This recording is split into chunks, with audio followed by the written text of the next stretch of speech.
ओम नमो भगवते वासुदेवाय। नारायणं नमस्कृत्यं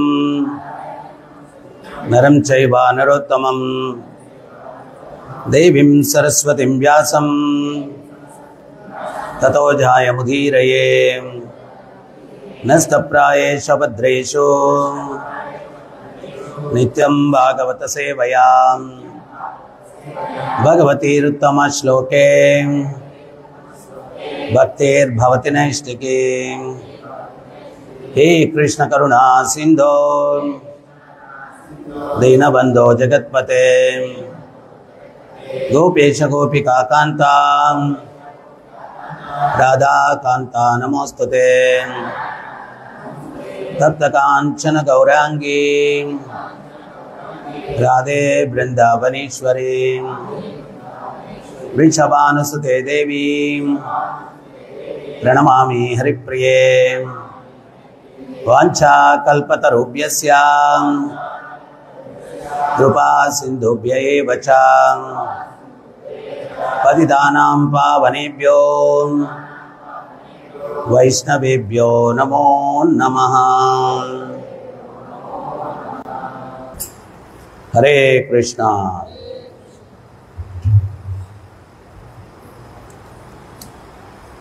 ఈరోజు మీరందరూ కూడా బయలుదేరి మధురై వెళ్తూ ఉన్నారు. అక్కడ గురు మహారాజుల వారు అక్కడ ఉన్నారు. ఎల్లుండి దీక్షా కార్యక్రమాలు అక్కడ జరగబోతూ ఉన్నాయన్నమాట. దగ్గర దగ్గర దక్షిణ భారతదేశం అంతా కూడా ఒక 500 మందికి పైగా భక్తులు అక్కడ దీక్ష తీసుకుంటూ ఉన్నారు. ముఖ్యంగా ఈ యొక్క దీక్షా కార్యక్రమం అన్నటువంటిది ఆ గురు పరంపరతోటి మనం సంబంధం ఏర్పరచుకుంటూ ఉన్నాం. ఎందుకోసం సంబంధం ఏర్పరచుకుంటూ ఉన్నాము అంటే ఈ యొక్క పరంపర భవిష్యత్ తరాల వారికి తీసుకువెళ్ళడం కోసం ఒక బాధ్యతను స్వీకరిస్తూ ఉన్నాం అన్నమాట. అంటే భక్తి సిద్ధాంత సరస్వతి గోస్వామి వారి దగ్గర నుంచి శ్రీల ప్రభుపాదుల వారు దీక్ష తీసుకొని ఆయన యొక్క సందేశాన్ని భవిష్యత్ తరాల వారికి తీసుకుని వచ్చారు. వారి దగ్గర నుంచి మన గురు మహారాజుల వారు మిగిలిన వాళ్ళందరూ కూడా శిష్యులు ఆ యొక్క దీక్షను స్వీకరించి ఆ సాంప్రదాయాన్ని ఆ తత్వాన్ని మన దాకా తీసుకొని వచ్చారు. మనము దాన్ని ఏంటి అంటే మనం ఆచరించి మన తర్వాత తరాల వారికి దాన్ని ఇవ్వడానికి మనం ప్రయత్నించాలి. అంటే ఒక్కొక్కసారి ఏమవుతుంది అంటే కొంచెం దీక్ష తీసుకునేంత వరకు ఉత్సాహంగా కనిపిస్తారు. దీక్ష అయిన తర్వాత కొంతమంది రాజకీయాల్లో కూడా ఎమ్మెల్యేగా గెలిచిన తర్వాత ఇంకా ప్రజలకు కనపడరు అనమాట.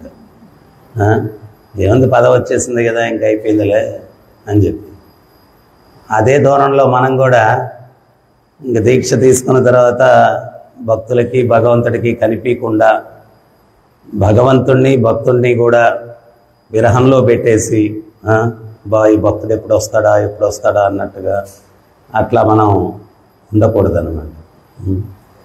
అది ఇంకా ఎక్కువ బాధ్యతను మనం స్వీకరించాలి. అది ఇంకా ఎక్కువ బాధ్యత, ఇంకా భక్తిలో తీవ్రతను పెంపొందించుకునే దానికి ప్రయత్నించాలన్నమాట.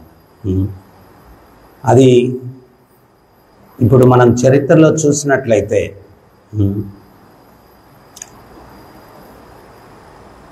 గురువుకి శరణాగతి పొందిన తర్వాత ఎంత తీవ్రంగా అంటే ఆ కాన్సెప్ట్ని మనం అర్థం చేసుకోవాలి. నేను మొన్న గౌరవ పూర్ణిమ రోజు చెప్పినట్టున్నాను. సనాతన గోస్వామికి ఏదో చర్మరోగం వచ్చిందన్నమాట. ఆయన అది తట్టుకోలేకుండా ఉన్నారు. చాలా దుర్భరంగా ఉంది, దుర్గంధం కొడుతూ ఉంది, శరీరం అంతా కుళ్ళిపోతూ ఉంది. ఆయన అనుకున్నారు ఇంకా ఈ రకంగా జీవించడం కష్టం నాకు, నేను పూరికి వెళ్ళి అంటే సనాతన గోస్వామి, రూప గోస్వామి, శ్రీ చైతన్య మహాప్రభు ఆదేశాల మేరకు వాళ్ళు బృందావనంలో ఉంటూ ఉన్నారు. పూరికి వెళ్ళి మహాప్రభు దర్శనాన్ని చివరిగా చేసుకొని శరీరాన్ని, రథయాత్ర జరగబోతుంది కదా, శరీరాన్ని రథం కింద పడి త్యజించేద్దాము అని చెప్పి అనుకున్నారు. అయితే చైతన్య మహాప్రభు ప్రతిరోజు కూడా హరిదాస్ ఠాకూర్ వారి దగ్గరికి వచ్చేవారు. అది ఎందుకు వచ్చేవారో చెప్పాను నేను. వారు ఆయనకి మహమ్మదీయుడని దర్శనం, ఆలయ దర్శన ప్రవేశం లేని దానివల్ల ఆ జగన్నాథుడే భక్తావతారిగా కృష్ణ చైతన్య మహాప్రభుగా ఆయన హరిదాస్ ఠాకూర్కి దర్శనం ఇవ్వడానికి వచ్చేవారు. అక్కడ సనాతన గోస్వామి వేచి ఉన్నారు. చైతన్య మహాప్రభు వచ్చారు. వచ్చి హరిదాస్ ఠాకూర్తో అంటున్నారనమాట, ఏడివాడు దొంగ, దొంగ ఏడివాడు దొంగ. ఆయన సనాతన గోస్వామి దూరంగా అట్లా నక్కి ఉన్నాడనమాట.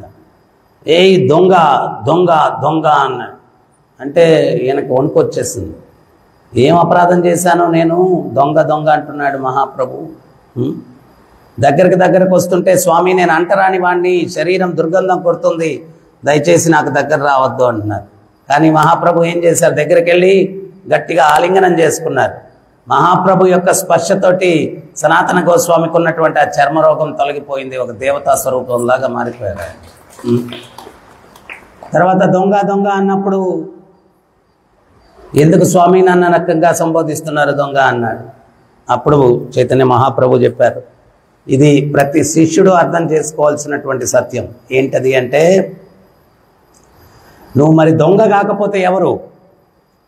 నాకు శరణాగతి పొందిన రోజు నుంచి కూడా నీ శరీరం నీది కాదు, నీ శరీరం నీది కాదు. నువ్వు, నీ శరీరం నాకు సంబంధించినటువంటిది.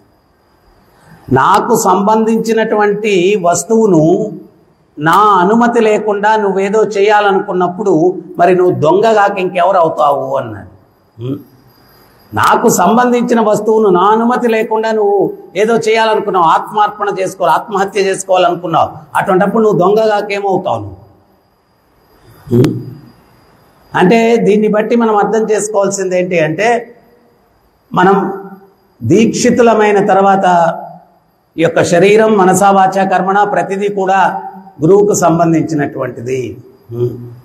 మనం దాన్ని ఆయన యొక్క అనుజ్ఞతో వినియోగించడానికి ప్రయత్నించాలా. ఇది ముఖ్యంగా ఏదో ఒక ఫెనటిజం కాదనమాట. దీని వెనకాల ఒక సత్యం కూడా ఉంది.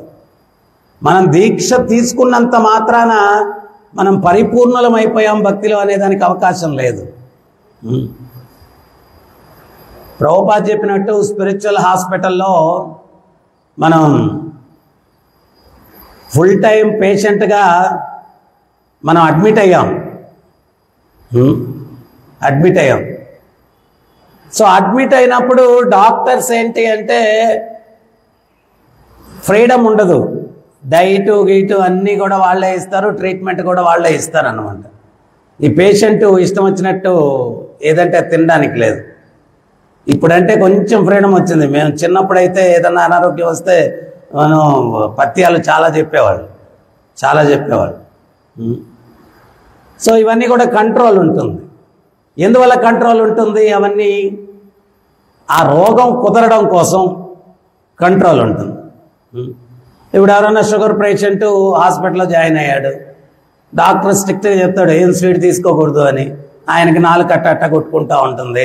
అప్పుడు ఆయన అటెండర్లకు ఎవరు ఉన్న వాళ్ళకి చెప్తాడు, ఒక్క స్వీట్ తెచ్చి, చాక్లెట్ ఒకటి తెచ్చి, అది తెచ్చి, ఇది తెచ్చి. ఒక పక్క మెడిసిన్ తీసుకుంటూ ఒక 10 చాక్లెట్లు తినేస్తే ఏమవుతుంది? రోగం పెరుగుతుంది, తగ్గదు. సో అందుకనే మనం కూడా దీక్ష తీసుకునేటప్పుడు గురువు ఏం చెప్తాడు అంటే, కొన్ని నియమాలు మీరు పాటించండి అంటాడు. ముఖ్యంగా ధర్మానికి సంబంధించినటువంటివి, ఇది ఆధ్యాత్మికమైనటువంటి శరణాగతి కదా. సో ధర్మానికి సంబంధించినటువంటివి 4 నియమాలు పాటించండి అంటారు.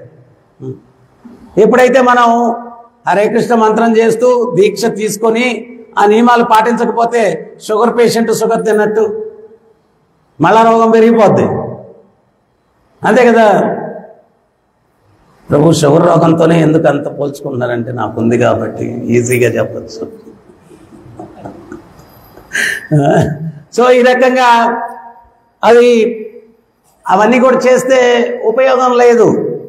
బూడిదలో పోసిన పన్నీర్ లాగా ఏనుగు కుంజర శౌచం, ఏనుగు గంటల తరబడి స్నానం చేస్తుంది, బయటకు వచ్చి ఏం చేస్తుంది, చెత్తెత్తి నెత్తినేసుకుంటుంది. సో దానివల్ల స్నానం వల్ల ఉపయోగం లేదు. అదే రకంగా దీక్ష తీసుకుని ఈ యొక్క నియమాలు మనం పాటించని పక్షంలో ఉపయోగం లేదు. ఇప్పుడు మామూలుగా ఏదైనా ఈ అయ్యప్పలు భవానీలు మండలం, అర్ధ మండలం, పావు మండలం వేస్తూ ఉంటారు మాలలో. కానీ మాల తీయంగానే మళ్ళా ఇంకా వాళ్ళని ఎవరు ఆపలేరు. వేసిన దగ్గర నుంచి తీసే దాని మీదే ధ్యానం వాళ్ళదంతా. తీసేదాని మీద ఎప్పుడు మాల తీసేస్తాం. నేను చాలామంది వింటా ఉన్నాను, ఎప్పుడన్నా ప్రయాణాల్లో ఇంకో 10 రోజులు ఉంది తర్వాత చూద్దాం, ఇంకో 5 రోజులు ఉంది తర్వాత చూద్దాం అంటే ఆడు మెడిటేషన్ అంతా వేసుకున్న దగ్గర నుంచి తీసేయడానికే మెడిటేషన్. కానీ మనది అట్లా కాదు. ఇది జీవితం జన్మ జన్మలకి ఆ గురు శరణాగతి పొంది ఇవన్నీ కూడా పాటించుకుంటూ ఆ యొక్క భగవంతుణ్ణి చేరుకునే దానికోసం ఇవన్నీ కూడా. ఎందువల్ల అవి అంత ఖచ్చితంగా పాటించాలా అంటే అవి మన చైతన్యం మీద ప్రభావం చూపిస్తాయి. ముఖ్యంగా మనం ఏమంటూ ఉన్నాం, కృష్ణ చైతన్యం అంటున్నాం. సో కృష్ణ చైతన్యాన్ని పొందడానికి అనుకూలమైందేంటి, ప్రతికూలమైందేంటి అర్థం చేసుకోవాలి భక్తిలో. ఇవన్నీ కూడా ప్రతికూలమైనటువంటివి, నీ యొక్క కృష్ణ చైతన్యాన్ని చంపేస్తాయి అవి. అందువల్ల వాటికి మనం దూరంగా ఉండాలా. వాటిని మనం చాలా తీవ్రతతోటి పాటించడానికి మనం ప్రయత్నించాలి. చైతన్య మహాప్రభు ఒకసారి అలసిపోయి కీర్తన తర్వాత ఆయన నిద్రిస్తూ ఉన్నారు. ఆయన యొక్క సెక్రటరీ గోవిందో ముకుందో ఎవరో ఒక ఆయన ఉంటారు. ఆయన చైతన్య మహాప్రభుకి పాదాలు ఒత్తాలా అంటే మహాప్రభుని దాటి లోపలికి వెళ్ళాలి. ఆయన దాటి వెళ్ళిపోయి పాదసేవ చేసుకొని అక్కడే కూర్చున్నారు. కొన్ని గంటల తర్వాత మహాప్రభు విశ్రాంతి నుంచి లేచి చూశారు, తను అక్కడ పాదాల దగ్గర కూర్చొని ఉంటే ప్రసాదం తీసుకున్నావా అన్నారు. లేదు అన్నారు. ఇంత సమయం అయిపోయింది ప్రసాదం తీసుకోలేదా? ఎందుకు తీసుకోలేదన్న. ప్రసాదం తీసుకోవాలంటే నేను మిమ్మల్ని దాటి వెళ్ళాలా అన్నాడు. మరి లోపలికి ఎట్లా వచ్చావు అన్నాడు. మిమ్మల్ని దాటే వచ్చాను అన్నాడు. మరి లోపలికి దాటి వచ్చినప్పుడు ప్రసాదం తీసుకునేదానికి కూడా దాటి వెళ్ళొచ్చు కదయ్యా అన్నాడు. నేను మిమ్మల్ని దాటి వచ్చింది మీ సేవ చేయడానికి, మళ్ళా దాటి వెళ్ళాలంటే నా సేవ చేయడానికి వెళ్ళాలి, అందుకని వెళ్ళలేదు నేను.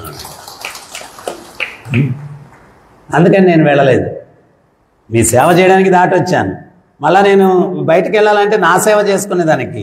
ఏదో చెప్తారు కదా, పేట్ పూజ అంటారు, పొట్టకు పూజ. సో దానికి వెళ్ళాలా, అందుకని చెప్పి నేను వెళ్ళలేదు. అంటే ఎంత మెటిక్యులస్గా, ఎంత తీవ్రతతోటి వాళ్ళు ఆలోచిస్తూ ఉన్నారు. ఇది గురువు సేవ కాదా, కాకపోతే నేను ఎట్లా ఉండాలా. అట్లాగా మనం దీక్షితులమైన తర్వాత అడుగు తీసి అడుగు వేసేటప్పుడు ఇది గురువును, కృష్ణుణ్ణి, గురు పరంపరని సంతృప్తి పరుస్తుందా లేదా అనేటువంటి ధ్యానమగ్నులై మనం మెలగడానికి ప్రయత్నం చేయాలా. ఇది చాలా ఇంపార్టెంట్.